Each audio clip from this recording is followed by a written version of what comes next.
충청과 전북 북부, 경북 북서 내륙은 5mm 안팎입니다. 비는 내일 새벽에 그치겠고 내일 낮부터는 전국에 맑은 날씨가 이어지겠습니다. 내일 아침 기온은 전국이 6도에서 15도로 오늘보다 2도에서 6도 정도 높겠습니다. 서울지방의 현재 기온은 16도입니다. 김태규였습니다. KBS 1라디오 5시 뉴스를 마칩니다. 5시 5분입니다. KBS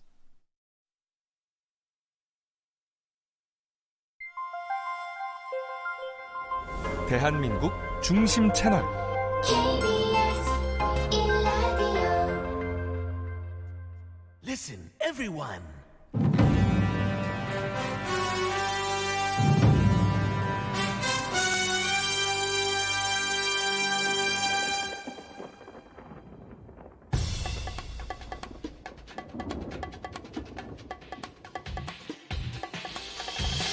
김용민 라이브.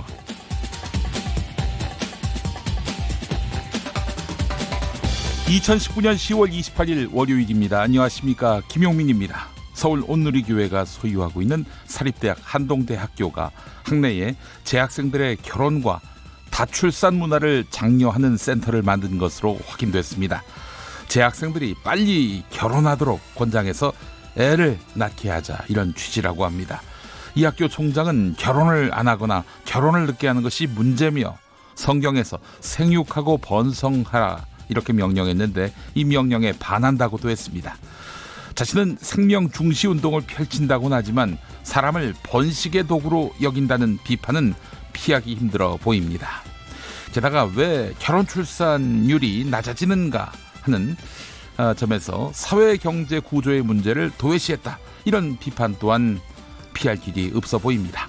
미래가 안 보이는 저임금 비정규직이 양산되고 독박가사, 독박 양육의 해법이 보이지 않고 있는 현실. 이것이 저출산의 진짜 원인 아닐까요? 사람들이 낙태를 많이 하고 동성애를 많이 해서, 또한 성경 말씀을 어겨서만은 아닌 것이죠. 교내에 출산 장려센터 만들어서 혼인율, 출산율이 오른다면 얼마나 좋을까요? 그러나 태어난 아기가 희망을 잃지 않고 살만한 사회 공동체다, 그런 믿음을 주는 것이 센터 건립보다 더 기묘해 보입니다. 그때는 뭐 결혼 출산 장려 안 해도 자기들이 다 알아서 하지 않겠어요? 당신의 저녁은 아침보다 똑똑하다. 여기는 김용민 라이브입니다. 대한민국에서 가장 겸손한 스피커가 되고 싶습니다. 여러분은 지금 KBS 1라디오를 듣고 계십니다. 영상으로도 함께 하실 수 있습니다. 유튜브 KBS 1라디오 계정으로 보실 수 있습니다. 유튜브 검색창에 KBS 1라디오를 검색해 주시기 바라겠습니다. 자, 어느새 10월의 마지막 월요일입니다. 이제 10월도 나흘 남았네요. 아쉬운 10월의 끝을 잡으면서 KBS 1라디오 김용민 라이브, 오늘도 7시까지 열심히 달려보겠습니다.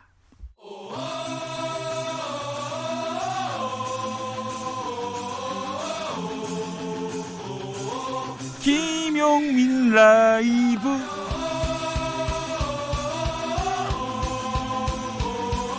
매일 오후 5시 5분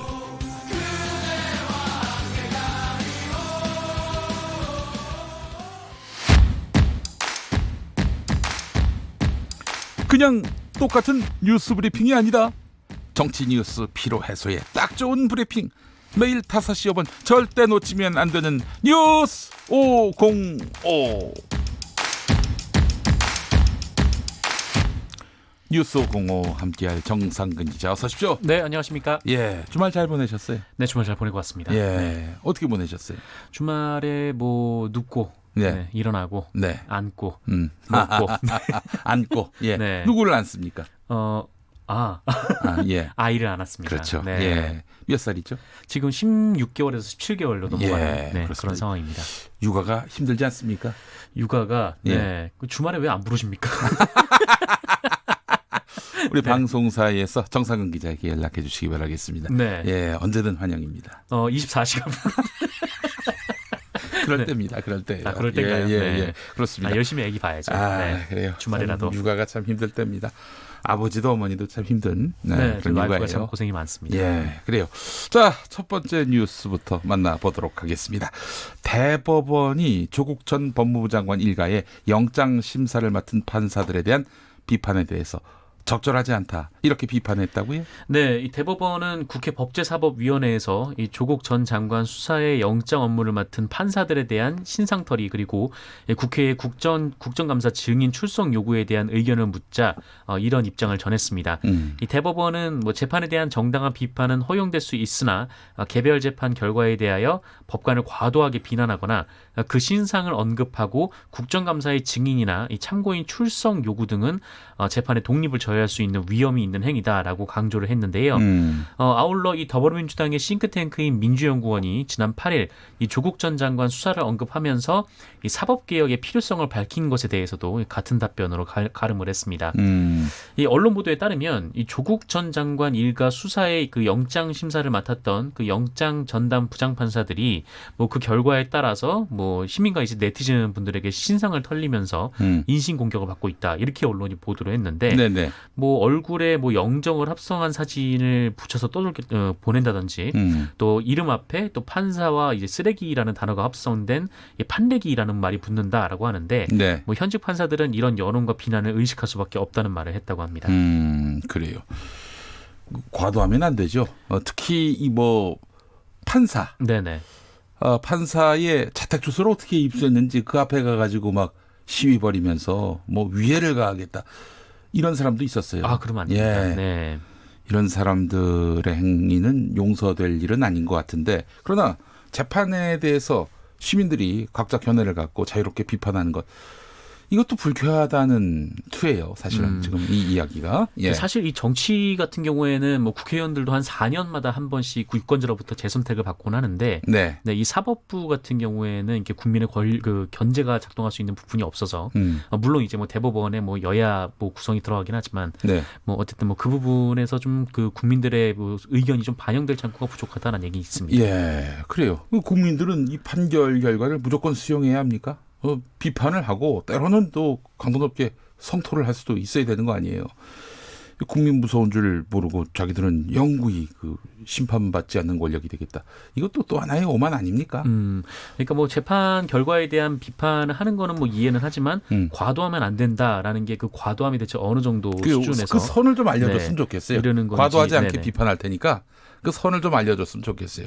어쨌든 뭐 신상을 털다거나 뭐 집 앞에 가서 이제 항의를 한다거나 뭐 이런 부분은 잘못된 것 같긴 합니다. 아니 그런 사람이 몇이나 있겠어요. 네, 그렇죠. 예. 자, 빈실버님 자신들은 비판받지 않겠다? 이렇게 또 이분도 이해를 하고 있는 거예요.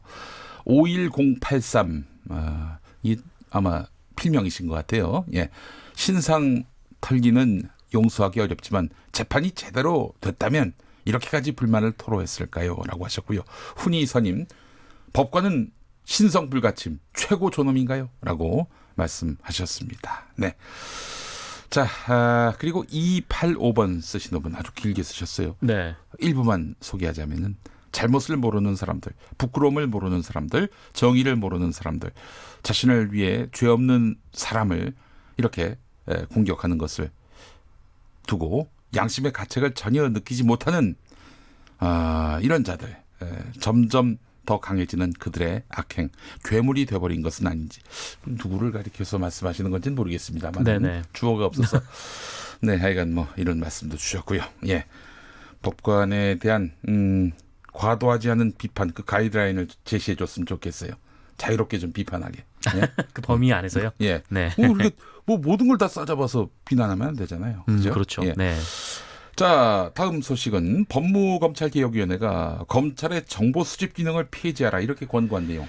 네. 주목되는군요. 네, 검찰이 정보 수집을 뭐 그동안 이제 해왔던 좀 그런 상황이 있습니다. 그러니까 법무검찰개혁위원회는 오늘 이 검찰의 광범위한 정보 수집에 인권 침해 우려가 있다라는 취지로 이 대검 수사정보정책관 그리고 수사정보 1, 2 담당관을 즉시 폐지하라라는 권고안을 발표했습니다. 네, 네. 이 수사정보정책관은 이 범죄정보기획관실의 후신인데요. 네. 이 범죄 혐의와 관련이 없는 이 각 분야의 동향을 수집 관리해온 부서라고 합니다.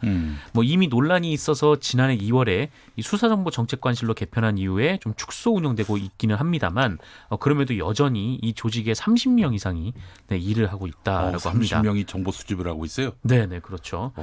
그래서 이걸 폐지하고 뭐 그밖에 이제 뭐 대검, 뭐 서울중앙지검 그리고 각 지방지검의 이 정보 수집 기능도 폐지해야 한다라고 법무검찰 개혁위원회가 주장을 했는데 아울러 각급 검찰청장이 이 정재계, 이 정당 사회단체의 동향을 수집해서 이 보고하도록 하는 현행 체계도 문제가 있다라고 지적이 돼서 이 역시 폐지하라라고 검찰이 촉구를 했습니다. 네, 이제는 총칼이 무기인 시대는 지났어요. 네, 정보가 권력입니다. 그렇습니다. 정보가 권력이에요. 근데 검찰이 왜 그냥 사람들의 범죄 혐의도 없는 사람들의 정보를 수집하고 있는지 네, 이유를 잘 모르겠습니다. 네. 다른 데도 하니까 그래요. 예. 다른 데도 하니까. 네. 그러니까 정보 수집 기능에 대한 이 문민 통제가 필요합니다. 네, 예. 그렇습니다. 마구잡이식으로 자기들이 정보를 수집하면은 이 국민의 기본권도 침해할 수 있는 거예요. 예. 자, 5929번 쓰시는 분 신상 털기보다는 먼지 털기가 더 무섭습니다. 예, 법관에 대한 신상 털기보다 피의자에 대한 먼지 털기가 더 무섭다 이 말씀 같습니다.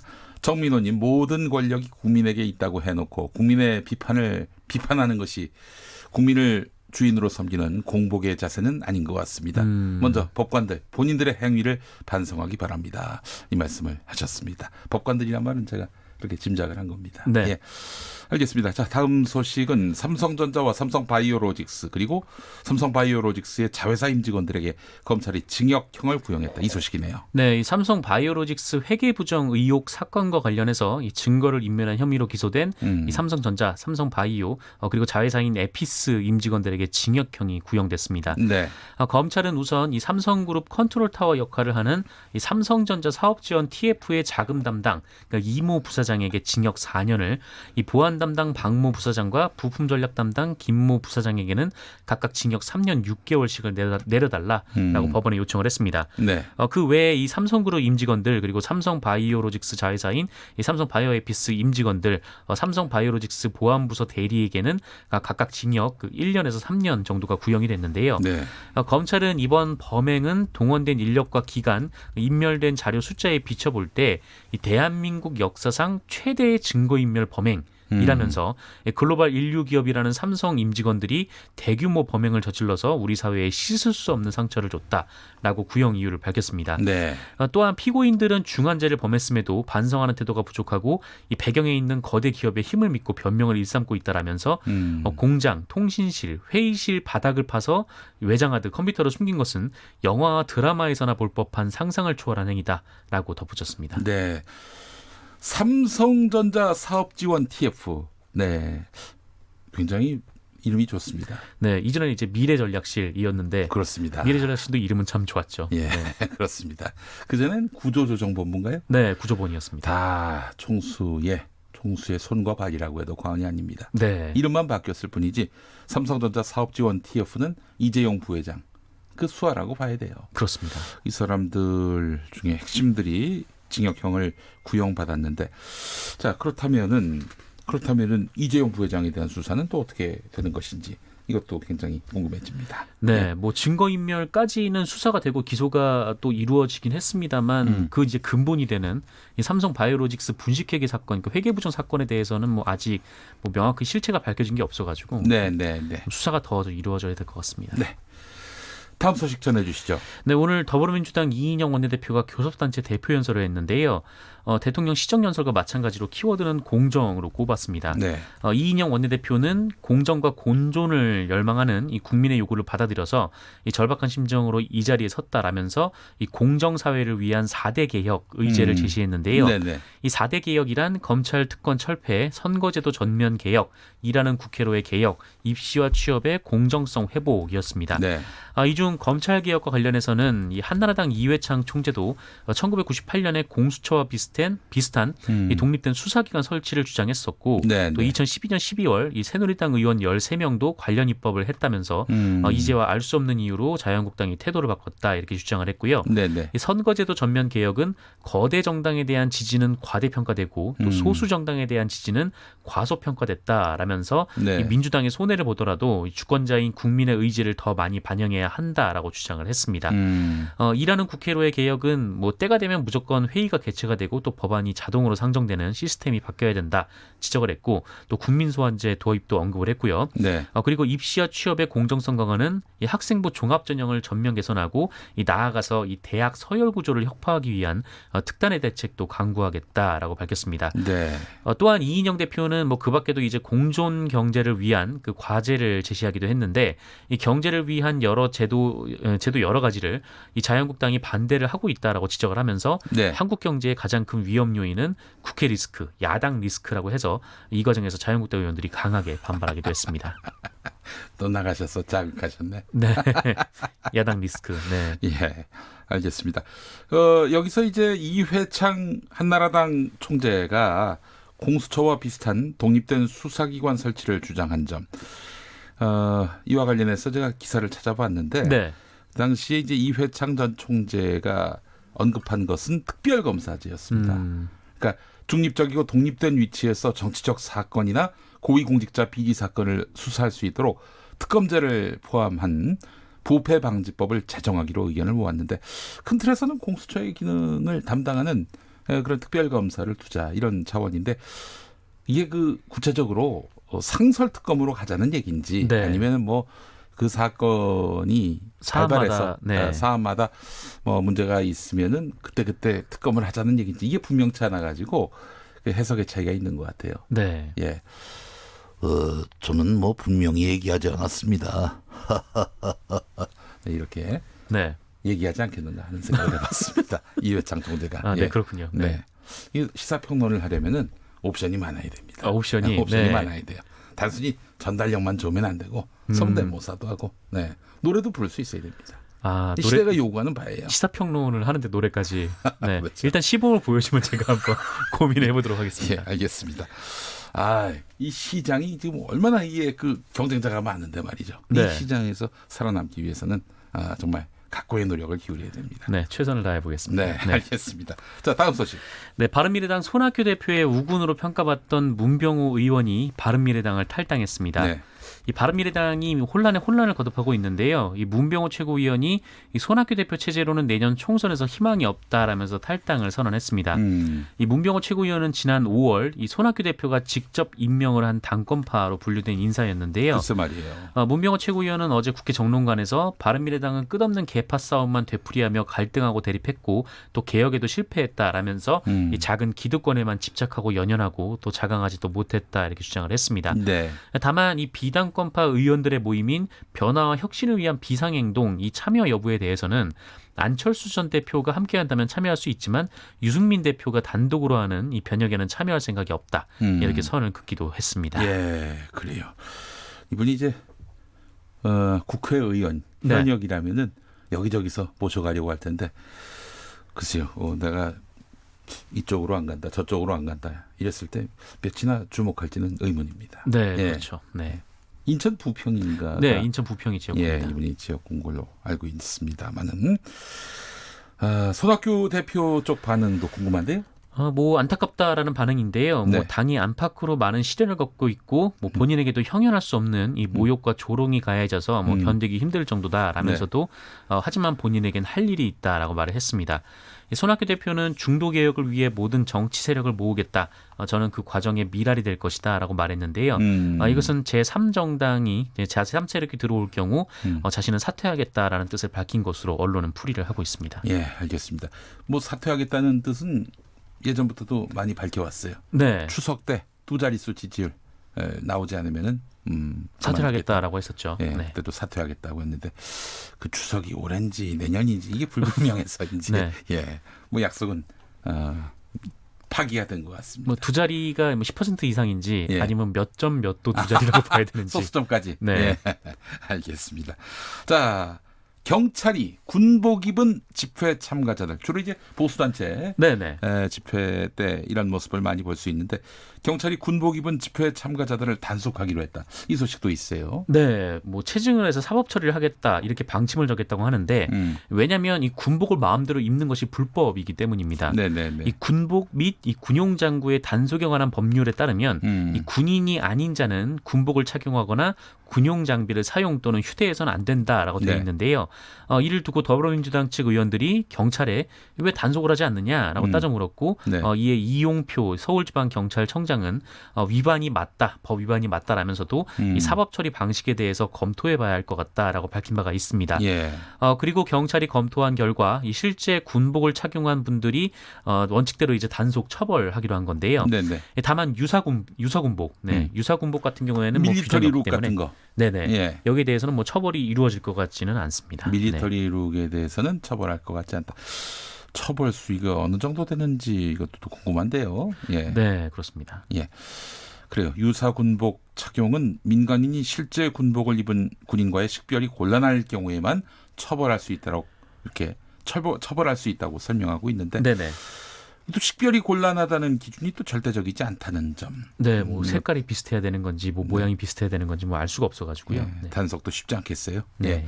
알겠습니다. 자, 오늘 정상근 기자와 함께한 시간이었습니다. 뉴스 505 수고 많이 하셨습니다. 고맙습니다. KBS 1라디오 김용민 라이브 함께하고 계십니다. 자, 이 시각 교통 상황 알아보겠습니다. 5시 25분 지나고 있는데요. 교통정보센터 김은아 씨 전해주시죠. 네, 이 시각 교통정보입니다. 고속도로는 작업 구간 많아서 주의를 하셔야겠는데요. 중부내륙고속도로 양평방향 북충주 부근 1차로에서 작업하면서 일대 3km 구간에서 막히고요. 반대 창원방향 충주분기점에서 북충주 나들목 사이 4km 정체 역시 작업 때문입니다. 중부고속도로는 하남 쪽 경기광주 나들목에서 중부 1터널 사이 2km 구간과 만남휴게소에서 하남분기점까지도 역시 2km 구간에서 밀리고요. 남이 쪽으로는 중부 3터널 부근 2차로와 갓길에서 작업하느라 경기광주 나들목 일대 1km 구간에서 정체가 심한 상황입니다. 또 제2중부고속도로 하남 방향 경기광주 분기점 부근과 하번천 터널 부근에서 천지남교 사이로 차가 많고요. 경부고속도로 서울 방향 경주 터널 부근 작업은 방금 전 끝났지만 일대 1km 구간에 정체가 남아 있습니다. 또 더 가서 수도권 들어서는 오산 부근과 기흥 부근에서 수원, 판교 분기점 일대, 달래내 부근에서 반포까지 막히고 있습니다. KBS 교통정보센터였습니다. 김용민 라이브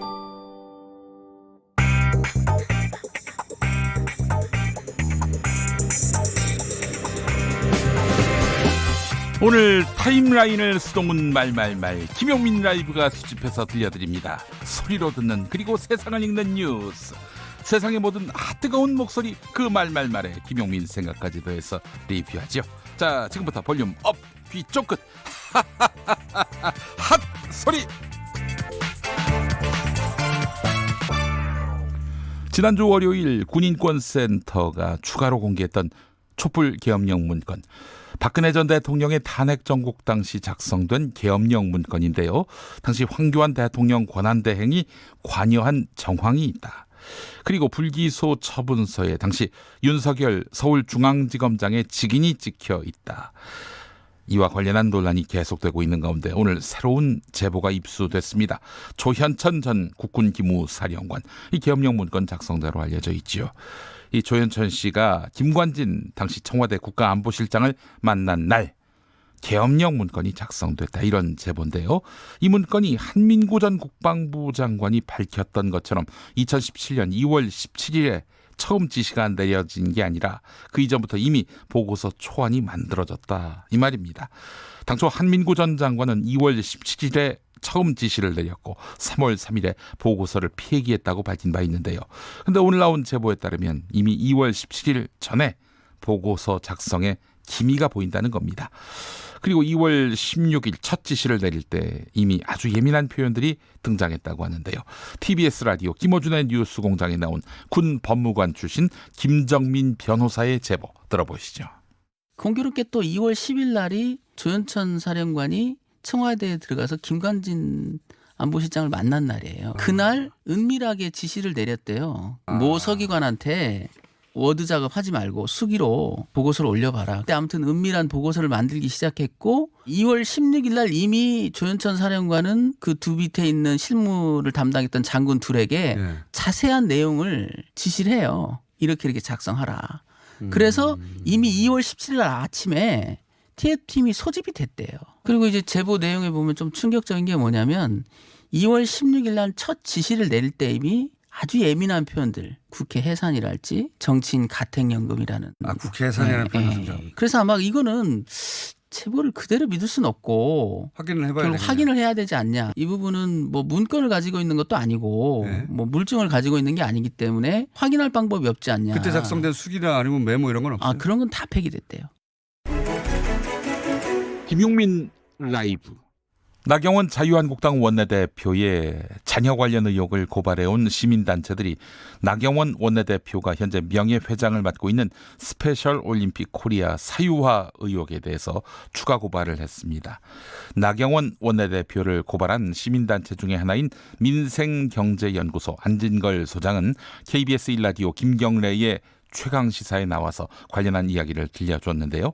민생경제연구소를 비롯한 여러 시민단체에서 원래 나경원 원내대표를 고발한 내용은 입시 관련과 성적 특혜 의혹이었는데요. 안진걸 소장 말에 따르면 고발 후 50여일이 다 돼가는데 지금까지 전혀 수사가 진행되지 않았다. 검찰에 고발인 조사가 없었다.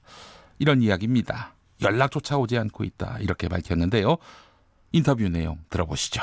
정말 심각하더라고요. 그래서 제가 9월 16일 날 나경원 대표님의 아드님 따님 입시비리 성적 비리 의혹 1차 고발, 26일 날 저번에 우리 출연해서도 알려드렸던 성적이 8번이나 무려 8단계 이상 안팎에 급상승한 거, 다른 장애인 학생과 달리.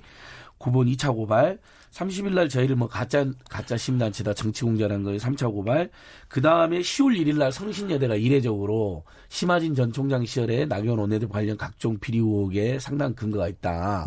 제발 수사를 해달라는 사실상 수사 요청을 발표했습니다.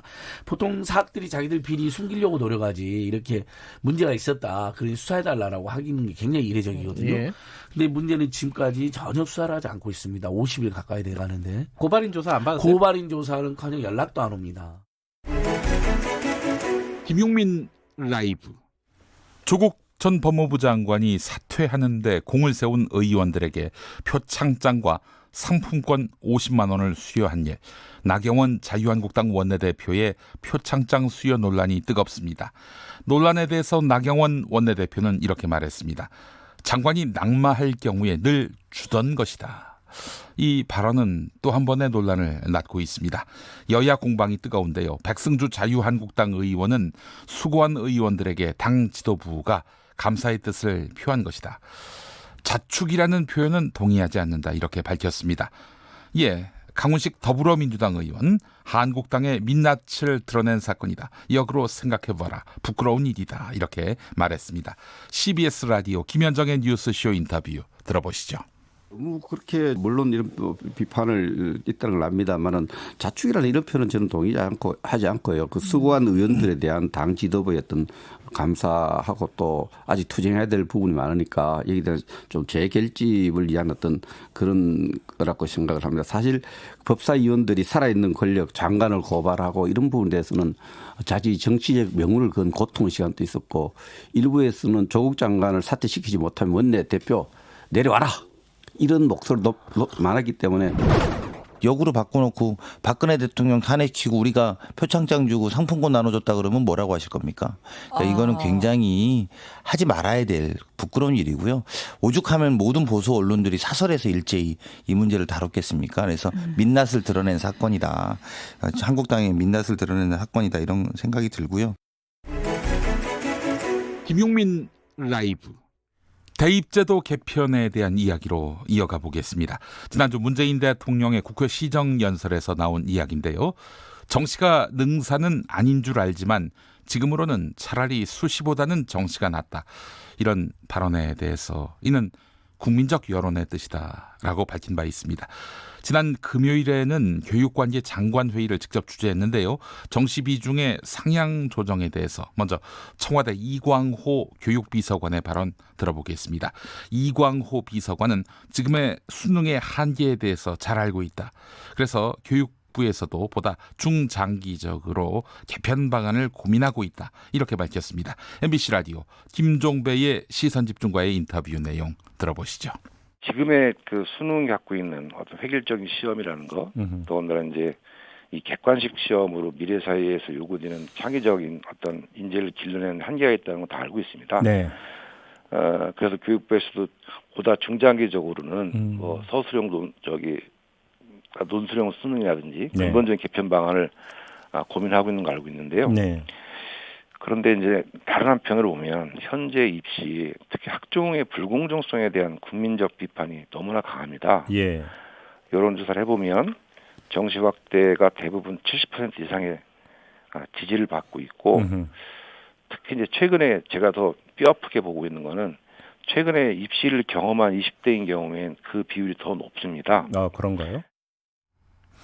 이번에는 정시 비중 상향 조정에 대해서 강하게 반발하고 있는 실천교육 교사 모임의 전대원 대변인 의견 들어보겠습니다. 전대원 대변인은 교육 현장에서 자주 뒤바뀌는 교육 정책에 대한 일명 입시 공포가 팽배하다 이런 우려를 전하면서 지금 상당히 난감한 상황이다라고 밝혔습니다. KBS 1라디오 김경래의 최강시사 인터뷰 들어보시죠. 제가 학부모님들이 수많은 설명회를 다니시는 걸 봐요. 네. 제가 저희 설명회도 오시고 학교 설명회도 오시고 학원 설명회도 오시고 예. 여기서 제가 느껴지는 건 뭐냐면 이 크나큰 공포 마케팅 네. 그리고 그 끊임없이 욕망을 자극하는 이 문화 네. 이걸 우리가 어떻게 해결해야 되는가. 그러니까 제가 말씀드리고 싶은 건 이런 거예요.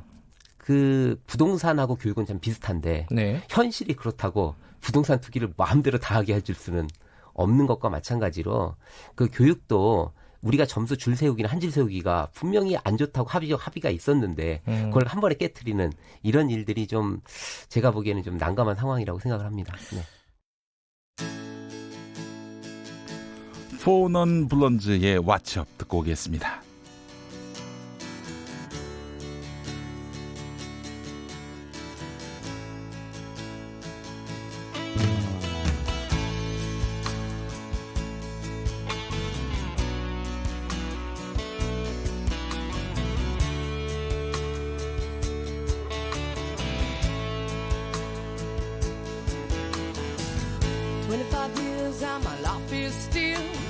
Trying to get up that great big hill of hope for a destination. I realized quickly when I knew I should that the world was made up of this brotherhood of man, for whatever that means. Into a crisis times when I'm lying in bed just to get it all out. What's in my head, and I am feeling a little peculiar. And so I wake in the morning and I step outside and I take a deep breath and I get real high and I scream from the top of my lungs, what's going on? And I say,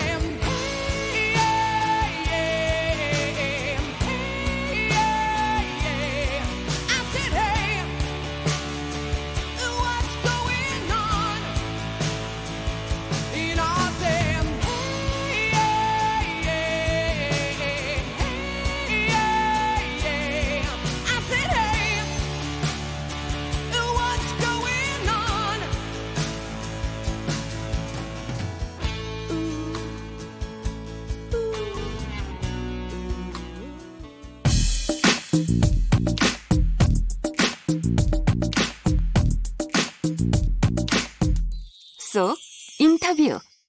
귀에 쏙 맘에 쏙 쏙쏙쏙 인터뷰 시간입니다. 개성공단 정상화와 금강산 관광 재개를 촉구하라. 네, 정부 서울청사 앞에서 개성공단 금강산 관광 재개 범국민운동본부 주최로 긴급 기자회견이 열렸습니다. 그 자리에 이분이 발언자로 나섰습니다. 김홍걸 민족화해협력 범국민협의회 대표 상임의장입니다. 자, 김홍걸 의장님 오늘 모시고 남북관계, 미국 현재 상황, 한일 관계까지 두루두루 짚어보도록 하겠습니다. 김홍걸 의장님 어서 오십시오. 예, 안녕하세요. 김홍걸입니다. 네, 최근에 또 책을 내시고. 예. 바쁜 또 활동을 하고 계시는데요. 자, 그 긴급 기자회견 다녀오시고요. 주말에는 또 6월 봉환 등 과거사 관련 문제로 오키나와와 도쿄에 다녀오신 걸로 알고 있습니다. 예. 그 6월 봉환 문제 이거는 지난번에도 한번 나오셔서 말씀해 주신 거 예. 아니겠습니까? 남북 화해 협력을 위한 또 큰 그림이 그려져 있는 사업인데 잘 되고 있습니까? 사실 쉽지는 않습니다. 이 일본 현지에 여기저기에 유골들이 흩어져 있는데 네. 뭐 절 같은 데는 사찰 같은 데는 잘 모셔져 있긴 하지만 그렇죠. 아무래도 우리가 뭐 가서 고국으로 모셔갈 테니 내놓으시오 한다고 그 절에서 바로 주는 것도 아니고 또 교섭을 좀 해야 되고요. 네네네. 또 오키나와라든가 이 홋카이도 이런 데는 강제로 끌려갔던 분들이 돌아가셔서 네. 집단으로 매장된 이런 것들이 있는데 예. 그것도 현지 주민들과 어느 정도 협의가 되고 협조를 받아야만 그 발굴 작업을 할 수 있는 것이고 네. 또 이 예산 문제도 있기 때문에 쉽게 될 일은 아니죠. 어쨌든 네. 이번에 그 문제에 대해서 좀 관심을 높이고 네. 그런 유골 문제에 대해서 그동안에 좀 연구를 하고 과거사 문제 그 과거사를 청산하는 그런 문제에 있어서 네. 적극적으로 나서 주시는 한일 양국의 뜻 있는 분들을 한 자리에 모은다는 그런 의미에서 네. 예, 오키나와에서 이 심포지엄을 한 겁니다. 네, 그렇군요. 책 얘기를 했습니다. 희망을 향한 반걸음. 네, 희망을 향한 반걸음이라는 책인데 이 책을 읽어보니까 말이죠. 한민족 간의 공존과 평화를 위한 아주 그 실효적인 대안들이 많이 제시됐고요. 김대중 대통령, 아버지이신 김대중 대통령 때부터 이어져 온 남북 관계의 그 큰 그림들이 자세히 기록되어 있고요. 여기에 해법이 다 있는 것 같다는 생각도 들었습니다. 뭐 제가 예. 뭐 임동원, 정세현, 네. 뭐 문정인 이런 오랫동안 네. 이 한반도 문제를 연구하신 어른들처럼 뭐 깊이 있는 이런 글을 쓸 능력은 안 되고요. 별 말씀을요. 이제 예. 이 우리 국민들이 한반도 평화가 얼마나 중요하고 우리의 미래를 위해서 이 한반도 평화를 이루고 네. 한반도 신경제를 이루어낼 필요성 네. 그것을 한번 같이 생각해 보자는 뜻에서 책을 내게 된 거죠. 네. 그래서 여쭙는 겁니다. 북한이 금강산 남측 시설 철거를 요구했는데 의장님께서는 북한의 이번 요구 내용을 어떻게 보셨는지 또 어떤 의중이 정확한 의중인 건지 한번 좀 말씀해 주시겠습니까? 사실 김정은 위원장이 네. 그 마식령 스키장부터 시작해서 네. 이제 백두산, 원산, 금강산 북한의 이렇게 동해 구간. 동해안 벨트를 관광으로 개발하고 싶은 생각을 원래부터 갖고 있었고요. 예. 지금 뭐 원산 같은 데는 건물은 다 지어놨는데 네. 인테리어를 할 수가 없어서 이 완공을 미루고 있는 상황이기도 하고. 인테리어를 왜 못합니까? 그것도 돈이 많이 들거든요. 또 인테리어 고급 인테리어 자재는 북한 내에서는 생산이 안 됩니다. 또 또 경제가 일부 또 금속 품목도 있고 그렇죠. 북한의 경제 제재 저제로. 때문에. 예. 그런데 이제 저 김정은 위원장으로서는 답답하겠죠. 이 유일하게 외화를 벌어들일 수 있는 합법적으로 제재를 넘어서 외화를 벌어들일 수 있는 방법이 관광뿐인데 관광밖에 없어요. 예. 근데 지금 그걸 못 하고 있으니까. 네. 게다가 금강산 제가 2번 1년 사이에 가봤지만 네네. 시설이 굉장히 낡고 제대로 가동이 안 되고 있는데 10년째 지금 그 개점 휴업 상태 아닙니까? 근데 예. 물론 우리 쪽도 사정이 있긴 하지만 예. 독점권을 가진 현대는 거기 가서 사업을 못 하고 있고 그런데 거기한테 독점권을 준 계약이 있으니 그렇다고 부시고 어디가 새로 지을 수도 없는 거고 그쪽에서도 답답하겠지만 네네. 우리도 사실 좀 부끄러운 부분이 있죠. 예.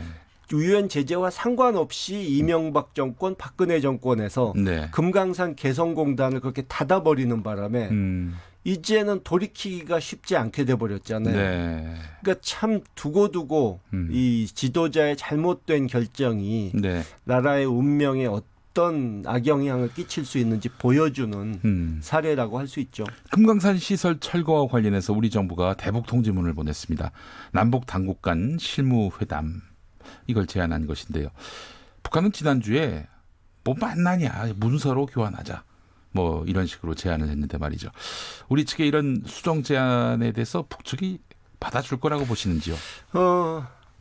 쉽게 받지는 않겠지만 이것을 우리는 어떻게든 대화의 물꼬를 트는 계기로 활용해야 할 것이고요. 아무래도요. 예. 저희가 오늘 이제 금강산 재개에 관해서 기자회견을 하니까 뭐 어떤 보수 언론에서는 북한 측에서 다 때려 부수라고 한 상황에 왜 금강산을 재개하라고 다시 말해서 왜 저자세로 가느냐 왜 구걸하느냐 이런 식의 비판을 하는데 저희는 예. 무조건 저자세로 우리 정부가 가서 북측에다가 아유 우리 잘못했으니 살려주십시오 이러라는 얘기가 아닙니다. 그럼요. 그러니까 가서 따질 건 따지고 당신네들이 김정일 위원장 때 이 약속을 한 것은 지켜야 되지 않느냐. 이렇게 하면은 남북 간의 신뢰가 깨진다. 하면서 대신에 우리도 이런 식으로 금강산과 개성을 어떻게든 살려보겠다 하는 대안을 제시해야죠. 그러니까 금강산은 이 여행객들이 먹고 잔 거 돈 내는 건 위반이 아니거든요. 제재에. 그렇죠. 예. 그러니까 나머지 부분은 현물로 좀 준다든가 아니면 제재 풀리면 주는 것으로 한다든가 어떤 대안을 내놓고 협상을 해야 되는데 우리도 이제 선물을 갖고 가야 된다 이 말씀이죠. 그 부분을 못하고 있는 게 문제라는 것이지 무조건 유엔 제재 위반하면서 돈 그쪽에 현찰 주라는 그런 주장이 아닙니다. 예. 뭐 이런 대안도 있을 것 같아요. 금강산 시설이 낙후됐는데 우리가 다 고쳐놓겠다. 그리고 그 관광 사업이 재개되면은 그 공간 쓰면 되는 거 아니냐. 그러니까 그 사업 접으려고 하지 말고 우리하고 계약 유지하면서 금강산 사업을 어떻게든 한번 이어가 봅시다. 민족 대사업인데 이렇게 제안할 수도 있을 것 같아요. 정책적인 그런 상상력을 발휘하는 것도 중요하지만 지금은 가장 중요한 건 용기와 배짱. 미국 측에다가도 지금 북미 회담 제대로 안 되고 있지 않습니까? 이 답보 상태인데 당신들 그렇지 않아도 탄핵 문제도 있고 골치 아픈데 또 북한에다 어떤 양보를 하게 되면 트럼프 대통령 체면도 깎이고 하니까 그런 부분은 우리가 해결할 테니 이 국제사회에다가 또는 미국 여론에는 아이 저 남쪽 사람들이 하지 말랬는데 저 사람들이 일 저질러 버렸다고. 근데 남북 간의 특수성이 있는데 이거 어떡하느냐. 그냥 넘어가자. 이런 식으로 하면 미국도 체면을 차리면서 북측과의 대화를 좀 더 부드럽게 끌고 갈 수 있는 그런 계기가 되지 않습니까? 현재 정부가 뭐 그런 식의 그 큰 그림들을 클리어하고 있는지 모르겠습니다. 그러니까 그렇게 해야 되는 것이 지금 제가 보기에는 한 석 달 내에 돌파구가 마련되지 않으면은 일이 아주 심각하게 갈 수도 있고 또 운이 좋아서 북미 간에 잘 풀린다 하더라도 우리가 어떤 역할을 거기서 못하면은 주도권을 잃어버리죠. 나중에 우리는 구경꾼 신세가 돼서 뭐 좀 끼어들려고 그러면 당신들이 한 게 뭐 있다고 나서느냐 이런 소리를 들을 수가 있거든요. 그렇기 때문에 지금 시간이 사실 없습니다. 지금 통일부는 어떻게 좌고우면하고 있습니까? 남몰래 열심히 물밑에서 일을 하고 있는 겁니까? 글쎄요. 뭐 그분들 나름대로 고충이 있겠지만 이제는 뭐 인내심을 가지고 지켜보고 이럴 시기는 지난 것 같아요. 그러니까 어떻게든 일을 저질러 봐야 한다. 가시적인 무언가를 내놔야 된다. 이런 그럴 수밖에 없는 상황입니다. 0042번 쓰시는 분, 우리 대한민국이 미국 눈치 안 보고 적정선 혹은 적전선을 살짝 넘겨서 밀고 나갈 수 있는 부분은 단호하게 주도적으로 밀고 나갔으면 좋겠습니다. 제발 이런 말씀하셨고요. 전상옥님은 국민이 총 맞고 죽었는데도, 그러니까 이제 박광자 씨 말씀하는 것 같습니다. 고 박광자 씨. 국민이 총 맞고 죽었는데도 참아야 한다. 이런 말씀도 있고요. 킹선님, 일본의 저자세로 위안부 합의 한 것은 괜찮고 군사비밀보호법정 한 것도 괜찮고 또 이렇게 말씀하시는 분도 있고요. 다양한 의견들이 들어오고 있습니다.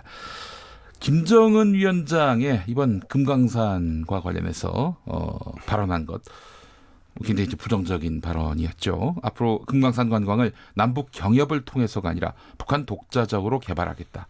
이렇게 또 북한 독자적으로 개발을 할 테니까 남한 국민들 오시려면 오셔라. 뭐 이렇게 얘기를 한 거 아닌가요? 그 부분에 있어서는 사실 북한 독자 개발하겠다는 건 조금 허세고요. 허세. 그쪽에서 그럴 형편은 아니죠, 지금. 경제적으로. 근데 제가 염려하는 것은 이제 사실 과거 현대가 하던 식의 관광을 다시 하기는 쉽지는 않습니다. 아, 그래요? 그러니까 앞으로 이제 이 본격적으로 금강산 관광이 재개된다 하더라도 네네. 여기를 북한 측이 원하는 수준의 대규모 개발을 하고 네. 수준 높은 개발을 하려면 네. 이제 국제 컨소시엄이 돼야 하는데 그것이 우리가 주도하에 만들 수 있어야 한다 이거죠. 예, 예. 근데 지금 걱정스러운 거는 작년 초부터 지금까지 네. 많은 중국 기업인들이 북한에 가서 네. 여러 가지 비즈니스 상담을 하고 왔습니다. 네네. 수천 명이 다녀왔는데 아, 그래요? 우리는 한 명도 못 갔죠. 그런데 중국 측은 딱 개방만 되면 제재만 풀리면 돈을 들고 들어갈 준비가 지금 다 돼 있다는 거예요. 그러니까 예. 잘못하면 네. 김정은 위원장은 실용주의자이기 때문에 네네. 김일성 주석, 김정일 위원장과는 다릅니다. 그러니까 김일성... 민족보다 네. 이 실용주의적인 생각을 하는 사람이란 얘기죠. 네. 그러니까 그게 양날의 칼인데 네네. 잘못하면 아니 남쪽 사람들보다 중국 사람들이 더 좋은 조건 가지고 왔는데 네. 뭐 관광객들은 남쪽에서 오더라도 네. 투자해서 개발하고 운영하는 거는 중국 사람들한테 주지 뭐 이럴 수도 있는 거거든요. 네네. 그렇게 되면 우리로선 정말 어이없는 상황이 벌어지는 거죠. 제가 의장님, 이건 뭐 제 개인의 어떤 상상력의 소산인데요. 예. 트럼프 대통령도 나름대로 또 뭐 리조트도 갖고 있고 말이죠. 관광 사업에 관심이 많습니다. 예, 예. 중국이고 남한이고 다 제치고 뭐 금강산이니 원산이니 이 사업에 그 손을 대고자 하는 그 사적 욕망 이런 것들이 지금 발동되고 있는 것은 원래 아닌지. 대통령이 그런 사적 욕심을 부리면 안 되는데 안 되죠. 트럼프 대통령은 하고도 남을 사람이니까요. 네, 가능성은 없지 않습니다. 그래서 지금 금강산 관광 손대지 말라 이렇게 나오고 있는 것은 아닌지 하는 그런 생각을 해봅니다. 뭐 꼭 그건 아니겠지만 네. 뭐 뭔가 북쪽에 주더라도 내 손으로 줘야 생색이 난다. 그런 욕심은 있겠죠. 알겠습니다. 하여간 참 우리 남측이 주도권을 잃어서는 안 되겠다. 뭐 그런 생각을 해보게 됩니다. 트럼프 탄핵 위기로 한번 이야기를 바꿔보겠습니다. 트럼프 대통령이 탄핵 위기에 직면했습니다. 미국 민주당이 트럼프 대통령에 대한 탄핵 조사를 본격적으로 시작했는데 이 전국에서 존 볼턴 전 미국 백악관 국가안보 보좌관이 키맨으로 급부상하고 있습니다. 볼턴 이 사람 그 우크라이나 외압 의혹과 관련해서 의회 증언을 검토하고 있다. 이런 입장을 내놓고 있는데 지금 볼턴이 트럼프하고 사이가 안 좋은 상황인가 봐요. 미국 이 말에 격언에 이런 얘기가 있습니다. 네. 도둑놈들 사이에 의리나 명예를 기대할 수는 없다. 그러니까 두 사람 다 이 사적 욕심으로 나라를 위한다는 생각보다는 사적 욕심으로 공직을 맡은 사람들이기 때문에 헤어진 후에 서로 공격하고 욕하는 게 뭐 그리고 책임 전가를 하는 것이 이상할 것이 없거든요. 근데 지금 트럼프 정권에서 이 외교관들이 여러 명 청문회에 불려가서 비공개지만 조금씩 흘러나오는 걸 보면은 굉장히 트럼프 대통령에 타격을 줄 수 있는 얘기가 줄줄이 나오고 있는데 아니, 트럼프 대통령은 관계가 이렇게 틀어지면은 여지없이 다 그 상대방이 다 적으로 돌아서더라고요. 그러니까 어차피 자기 밑에서 일한 사람들은 그냥 소모품일 뿐이니까요. 그분에게는. 그래요. 근데 어쨌든 볼튼 보좌관은 최근 거리에서 가까운 거리에서 외교 정책을 맡아서 했기 때문에 그쪽에서 트럼프 대통령에게 이 비판적인 얘기를 청문회에서 하게 되면 타격이 클 수밖에 없죠. 그리고 충분히 그럴 수 있는 사람입니다. 근데 지금 이 처음에 제가 지난번에 나왔을 때 트럼프 대통령이 이제 러시아라는 적을 도와준 반역죄, 이적 행위에 걸릴 수 있다고 했는데 요즘 또 새로운 각도에서 민주당이 공격하는 것은 외국의 지도자에게 이 미국의 군사 원조를 주면서 대가를 요구했다. 그러니까 뇌물을 스스로 먼저 요구했다는 거예요.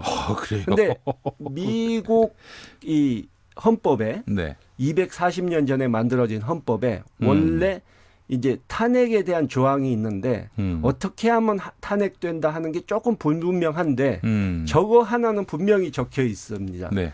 그러니까 대통령은 외교를 하면서 외부 세력에게서 대가를 받으면 안 된다. 이게 분명히 적혀 있습니다. 네. 그게 무슨 소리냐면 당시에 걱정했던 것이 임금은 평생 하지만 네. 대통령은 조금 하다 그만두니까 예. 아이고 대통령 하고 있을 때 예. 외국에서 뇌물 받아가지고 한몫 챙기고 나가야지 이런 생각을 할까봐 예. 그걸 명시해 놓은 거거든요.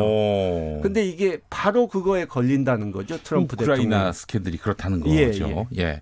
이 만약에 사실로 드러나게 되면은 트럼프 대통령은 상원도 위험하겠어요. 그러니까 지금 미국의 전문가들은 처음에는 트럼프 대통령 탄핵 가능성을 5%쯤 봤어요. 네. 워낙 상원에서 3분의 2 확보한다는 게 미국에서 쉬운 일이 아니고. 공화당이 또 다수니까요. 네, 트럼프 대통령의 또 콘크리트 지지 세력이 있으니까. 네. 근데 지금은 한 20%까지 보더라고요. 근데 이제 상원의 공화당 의원들은 지금 트럼프 대통령을 보호해 주긴 해야 되는데 굉장히 고민스러운 게 지금 죽느냐 나중에 죽느냐 둘 중에 하나 선택해야 돼요. 네. 지금 트럼프 대통령 탄핵에 찬성하면 네. 트럼프 지지자들의 반발로 자기가 선거에서 떨어지거나 여러 가지 정치적 타격을 입을 수가 있고 트럼프 그랬는데 나중에 트럼프 대통령이 정말 불명예스러운 스럽게 임기를 마치면 몇 년 후에 이제 욕을 먹게 되니까